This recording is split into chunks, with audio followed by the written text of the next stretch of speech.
अस्सलाम वालेकुम जी।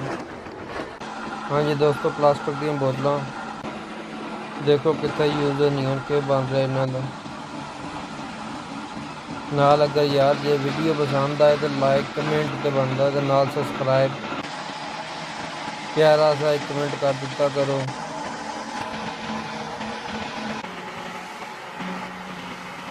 फिर दस दिता करो अस फलाने शहर तू केड़ी जगह तू वीडियो देख रहे मेरे पता लग जाए कि केड़े केड़े लोग जेड़े मेरे नाल प्यार मोहब्बत करते हैं। शुक्रिया।